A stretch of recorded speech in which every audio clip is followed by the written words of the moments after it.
Good morning. Pastor Russell here today to share with you another part of God's Word.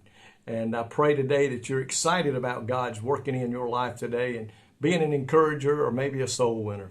I'm going to share with you today 2 Peter chapter 2 verses 1, 2, and 3. And then I'm going to go to 1 Peter chapter 3 verse 15. These three verses here is talking about false doctrine, false preachers. And I want you to listen to the Word. But there were false prophets also among the people, even as there shall be false teachers among you, who privily shall bring in damnation heresies, even denying the Lord that brought them, and bring upon themselves swift destruction. And many shall follow their pernicious ways, by reason of whom the way of truth shall be evil spoken of. And through covetousness shall they with framed words make merchandise of you, whose judgment now of a long time lingereth not, and their damnation slumbereth not.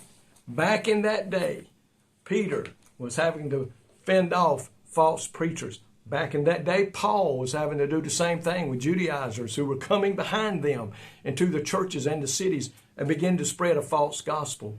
And my friend, today, it is the same thing is being done through churches, evangelists that are going out preaching a false gospel. And I like to think what people want to hear and not what they need to hear. They're saying everything's going to be all right. Many professing believers will follow these preachers if we're not careful. If they're not in depth in the Word of God, they'll believe it and start following after that. And we as Christians today must make sure that we teach and we preach a good gospel that is found in the Word of God. And we're told, if you look over at Peter chapter 3 verse 15, he says, but sanctify the Lord in your hearts and be ready to always to give an answer that asketh you a reason of the hope that is in you with meekness and fear. We're to be ready to give the truth when somebody has been told the untruth.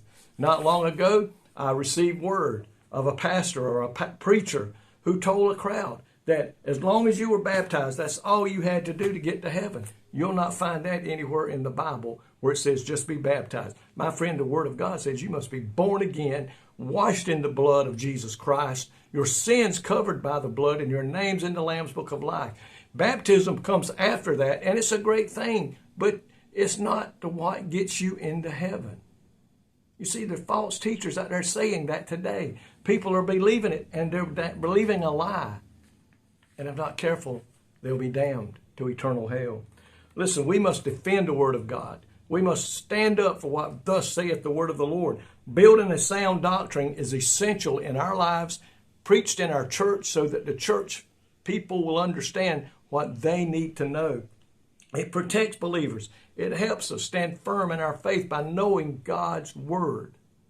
We need to take at least 10 minutes, 20 minutes a day, and at least read a chapter a day in the Word of God. And not only just read it, but study it, memorize it, put it in our spirit, into our heart, and so that when the time comes, we can stand up. You know, brothers and sisters are going to hear something like that, and they're going to come to you for an answer. And the Bible says, be ready in season, out of season, to give that answer of what says the Word of God. That way we can help keep people on the straight and narrow way to heaven.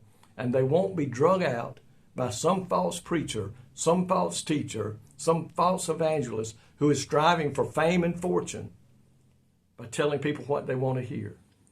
My friend, it's not going to be an easy road, but we must stand up and preach the truth that is found in God's Word. Opposition will come, but let it come, because I serve a God who says He is greater is He that's in us than he that's in the world. My friend, today, let's know what thus saith the word of the Lord so we can help protect maybe those young converts that are still learning the God's Word, not to be taken aback and lose out in the end. May God richly bless you today. Lord, thank you so much for the truth that is found in the Word of God. Lord, we thank you that there are ways that we can combat those false teachers that are out in the world today. And we know if we stand up for the truth, God, the angels will be with us and you'll never leave us. Help us today with a backbone to stand true to the Word of God and teach it the way it needs to be taught. In Jesus' name, amen. May God richly bless you today is my prayer.